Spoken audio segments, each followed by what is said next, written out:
இப்ப பள்ளிகள்ல ஒரு வரலாறை படிக்கணும் அப்படின்னாக்க எது ரொம்ப முக்கியம் அப்படின்னா சான்றுகள் தான். யாரெல்லாம் ஆட்சி பண்ணா, எந்தெந்த பகுதியில ஆட்சி பண்ணாங்க, எந்த ஆண்டு நடைபெற்றது, எந்த ஆண்டு அந்த போராடுறது முடிவுக்கு வந்து, இது எல்லாத்துக்கும் நமக்கு என்ன வேணும்? ஏதாவது ஒரு எவிடன்ஸ் வேணும். நம்ம வந்து கதை எழுதுற மாதிரியே வரலாற்றை வந்து நாம வந்து எழுத முடியாது. வரலாறு அப்படின்னு சொன்னாலே பொதுவா வரலாறு நடக்கிற இடம் வந்து ஒரு தூங்கும் மறை சொன்னவர்கள் கூட வரலாற்றுல வந்து இடம்பெற்றுதான் இருக்காங்க. அப்போ நம்ம எல்லாருமே வந்து வரலாற்றை தமிழ் இங்கிலீஷ் அப்படின்னு இல்லாம எல்லாருமே வரலாற்றை அறிந்து கொள்வது மிகவும் முக்கியமானது. அந்த வரலாற்றை எப்படி அறிந்து கொள்வது, அதற்கான சான்றுகள் என்ன அப்படின்றத இப்ப நம்ம பார்க்க போறோம்.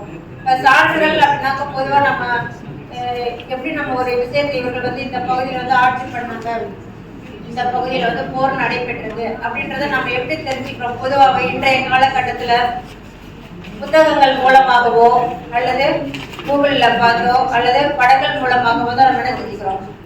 இந்த மாதிரி எல்லாம் நடந்திருக்கு அப்படின்றத தெரிஞ்சு வச்சிருக்கிறோம், சான்றுகளாக வச்சுக்கிறோம். ஆனா முதலில் வரலாற்றை எழுதுவதற்கு என்னென்ன சான்றுகள்லாம் பயன்பட்டது அப்படின்றத விளக்குறதுக்காக இப்ப வரலாற்றுல சான்றுகள் சொல்லும்போது 2 சான்றுகள் இருக்கு. முதல் நிலை ஒண்ணு, 2ஆம் நிலை ஒன்று. இப்ப நாம படிக்கிறது, பார்க்கறது, கேட்கறது எல்லாமே எதை சார்ந்தது? 2ஆம் நிலை சான்றுகளை சார்ந்தது. அப்படின்னா எதெல்லாம் வந்து முதல் நிலை சான்றுகள்? 2ஆம் நிலை சான்றுகளை விட நமக்கு மிகவும் முக்கியத்துவம் வாய்ந்தது எதுன்னு சொல்லி பார்த்தோம்னாக்கா அந்த முதல் நிலை சான்றுகள் தான் முக்கியத்துவம் வாய்ந்தது. அப்போ அந்த முதல் நிலை சான்றுகள்னா என்னென்ன, அதை எப்படி வந்து மாணவர்களுக்கு எளிமையாக சொல்லிக் கொடுக்கலாம் அப்படின்றத பற்றி தான் இப்பொழுது நமக்கு மணிகண்டன் சார் அவர்கள் நம்மிடையே விளக்க வந்துள்ளார். அவர் வகுப்பை நாம் கவனிப்போம்.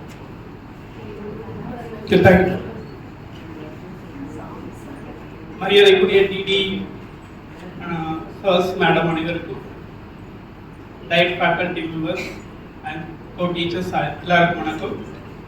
ஐ திங்க் இதான் ஃபர்ஸ்ட் டைம் என்னோட எஸ்சிஆர்டியில் நான் ப்ரெசென்ட் பண்ணுறது. இதுக்கு முன்னாடி நிறைய ப்ரோக்ராம் வந்திருக்கும், ஆனால் ப்ரெசன்டேஷன் எதுவும் இதில் ஒர்க் முடிச்சுட்டு அப்படின்னு போயிடுவோம்.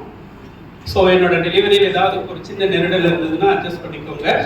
கண்ணி பேச்சுன்னு சொல்லுவோம் இல்லையா, மேதைகளுக்கு நடுவில் உட்காந்து பேசுறதுக்கு ஒரு சின்ன தடுமாற்றம், அதுக்காக சொல்லுவோம். So thank you.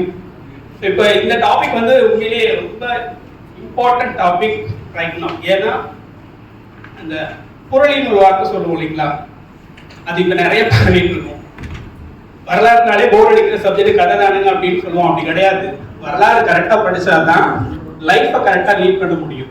ஒவ்வொரு சப்ஜெக்ட்டுக்கும் ஒரு இம்பார்ட்டன்ஸ் இருக்கிற மாதிரி லைஃப்பை கரெக்டாக ப்ராப்ளம் இல்லாமல் லீட் பண்ணணும்னா அவனுக்கு ஹிஸ்ட்ரி தெரியணும்.